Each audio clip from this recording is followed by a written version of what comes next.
Moses Itauma responds with complete confidence after Daniel Dubois publicly called him out following his brutal win over Fabio Wardley. Instead of showing hesitation, Itauma makes it clear he is not intimidated and accepts the attention coming his way. It sets up a tense heavyweight storyline where respect and rivalry are starting to collide at the highest level. We've just been in Fabio's room. Yep. Ice cool? Chill, man, he's chilled. I think he's as chilled as he can be. Do you find it strange? You've grown up in sport since you was 9 years old. He didn't pick up a pair of gloves until he was 21, that he's doing this. Nah, man, it's heavyweight boxing. I mean, it's one punch. One punch can change everything, and Fabio seems to keep doing it over and over again, isn't it? But even being ice cool, you know, you've been going to tournaments all around the world. You're used to this. He was working in an office. And I think that's what makes it, I guess, takes a lot of pressure off his shoulders, because he's already very much overachieved from what people expected him to do. So I feel like he might think that everything that now he achieves could be a bonus, you know? Even though you're a younger man than him, when you're in those little moments with him, do you say anything to him? You got any advice? Nah, I don't. Me, he's a world champion. What do I got to give advice? He should be giving me advice. Has he given you any? Nah. Don't do interviews, I guess. Don't do interviews, especially with you. Cheers, man. Sam Jones is reacting to the aftermath of Daniel Dubois' big win and making it clear that he should be allowed to enjoy the moment first before any new challenges are rushed in. He also confirms a key detail that Stan has already mentioned Moses Itauma as a future target, showing how quickly this potential clash is being discussed at a serious level in boxing circles. What can you ask more of Daniel there? What do you want next for Daniel Dubois? I know, we'll see. Let him enjoy it first. I did speak to Stan Dubois, and he had a little hug with Moses Itauma, and he said, "We want you next." What do you think about that? Yeah, listen, that's a fight that's inevitably going to happen, isn't it? So, let's. Stan Dubois directly calls for a huge heavyweight clash, pushing the idea of Daniel Dubois facing Moses Itauma instead of another fight with Alexander Usyk. His tone shows clear excitement for a fresh and dangerous matchup, rather than revisiting old rivalries. It highlights how strongly this fight is being talked about even from inside Dubois' own circle, adding serious weight to the idea of Dubois versus Itauma becoming a real possibility in the near future. Stan, before you go, do you want to see him fight Alexander Usyk again? No, I want to see him fight this giant. I don't mind fighting, but congratulations. Moses, what do you think of the fight?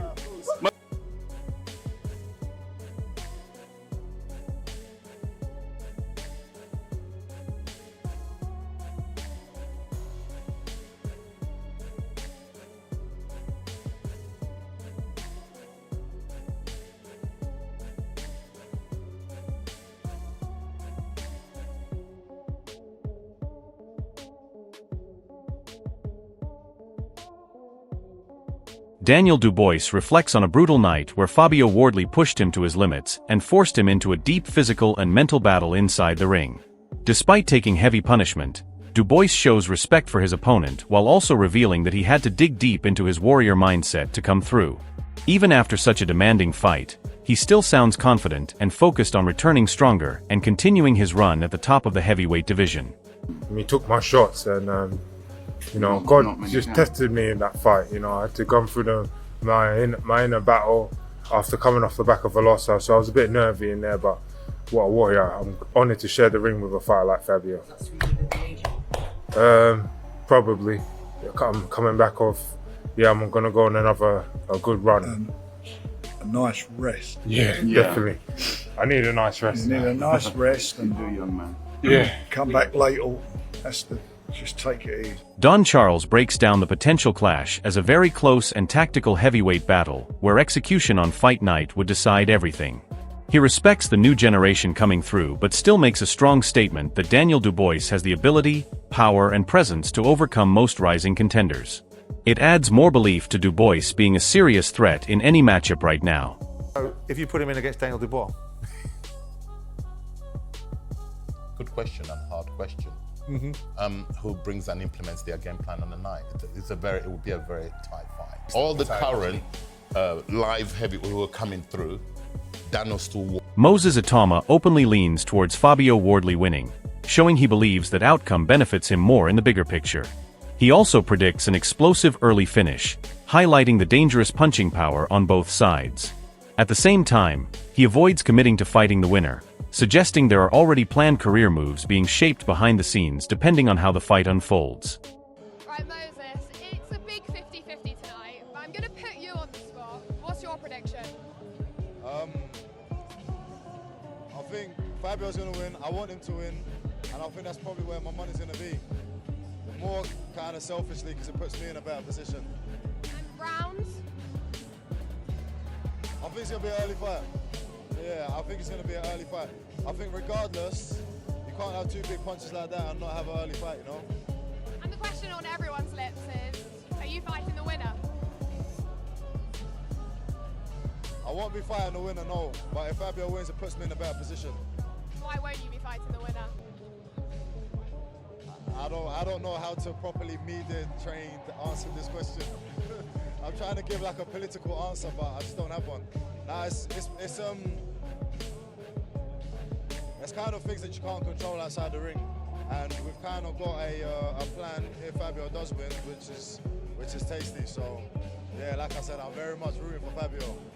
Derek Chisora gives a blunt assessment by backing Daniel Dubois as the clear favorite due to his world champion status and proven experience at elite level. While acknowledging Dubois can be unpredictable, he still believes the current heavyweight era is shifting in his favor. It reinforces the idea that Dubois is seen as the more established force compared to the rising challenge of Moses Itauma. Who do you think wins between Dubois and Itauma? Right now, the odds, the favourites, Daniel, the world champion, so I pick Daniel. Yeah.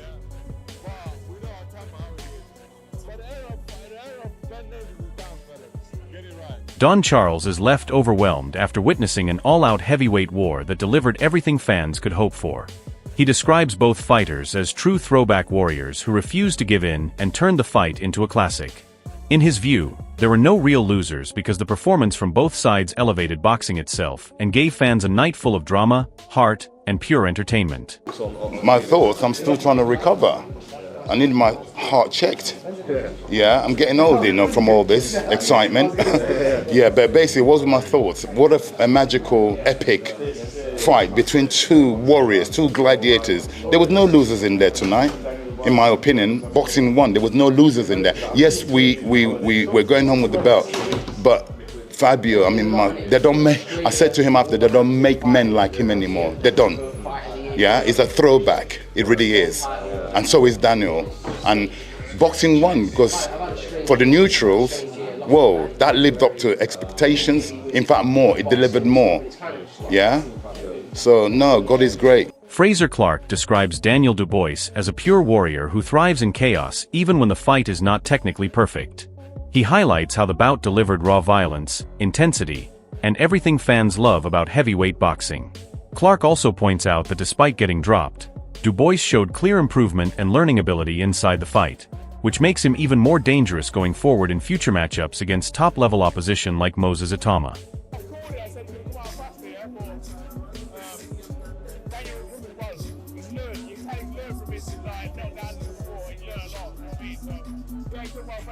Over Dubois, got back up. Dubois was nervous as anything. Felt bad for him in the first round. He was really jittery. Fabio probably really, looking back, I should have just jumped all over him, because Dubois, as great as Dubois is, and he's a fantastic fighter. On top, he's probably the best heavyweight in the world on top. You know, Usyk befuddled him, and you know he can get beat Dubois because he's a real enigma, to be honest. I'm a big fan of him, but he's there. He's just. Dominic Ingle breaks down the fight as an all-time heavyweight classic built on heart, toughness, and survival. He praises Fabio Wardley for refusing to quit and also highlights Daniel Dubois for staying composed even when fatigue started to show. Dubois adapting under pressure and finding a way to finish strong proves his championship mentality and reinforces why he is being mentioned in big future fights against elite young contenders like Moses Itauma. Tell you what, it's one of the best fights I've ever seen. One of the best fights. Fair play to Fabio Wardley. What a hard man he is. He didn't want to quit. His corner didn't pull him out. And Daniel Dubois kept his composure. He kept his composure, stuck to the plan. He started to get a bit tired himself. He realised that Wardley has still got something in the tank, He kept pulling it out of the bag. He looked dead on his feet. But what a fight. Derek Chisora is fully backing Daniel Dubois after a brutal performance where he absorbed punishment but refused to quit. He focuses on Dubois' ability to break Fabio Wardley down through relentless pressure and physical dominance. Chisora also pushes the idea that Dubois should focus on defending his world title and building legacy fights, rather than chasing unnecessary distractions, showing strong belief that he is currently the man to beat in the division.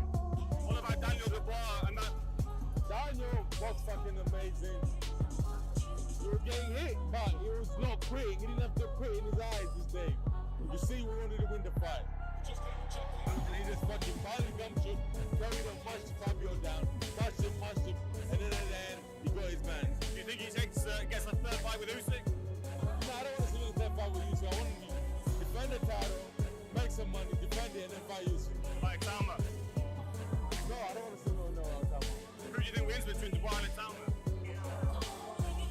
Right now, the odds, the favourite is Daniel, the world champion. So I think Daniel, yeah. But we know Itauma how he is. David Haye delivers high praise for both fighters, describing the fight as one of the most entertaining heavyweight battles he has ever witnessed. He emphasizes the constant back-and-forth action, the bravery shown, and the pure heart from both men inside the ring. This kind of performance is exactly why names like Daniel Dubois and Moses Itauma are becoming central to the future of heavyweight boxing and why fans are so invested in what comes next. I've never seen a heavyweight fight that captivating, that entertaining, round after round, backwards and forwards. The heart on these guys, the balls, the bravery. That's what you want to pay. That's what you want to. We hope every time we tune in for a heavyweight championship, you're getting that type of energy. They both gave everything they had. I could watch that 10. Derek Chisora is highlighting the sheer brutality of the fight and questioning how far it was allowed to go given the visible damage. His focus is clearly on fighter safety, pointing out that the punishment being absorbed had reached a serious level by round 10. It shows just how violent and draining the contest was, where survival became the main story rather than just scoring rounds or technique inside the ring. Listen, the fight was supposed to stop in round 10 because his nose was bleeding so badly. What's next for them? I'm hearing a rematch calls. If not, who do you want to see him fight? Nobody wants to see the rematch. Wardley, absolute warrior. It wasn't the most skilled heavyweight fight I've ever seen, but it was just what the fans wanted to see. The fans wanted that. You know what I mean? That was blood and guts, but well done, Daniel Dubois. Good fight. I'll actually come. I'm going to check see if Fabio Wardley's alright, of course. I look brutal, mate. You know what I mean? But yeah, great for the fans. Great for the fans. Could have been stopped early in the fight, you know? Maybe around. Derek Chisora breaks down the turning point where Daniel Dubois showed real championship mentality after being dropped early. Instead of panicking, he stayed composed, trusted his power, and slowly took control of the fight.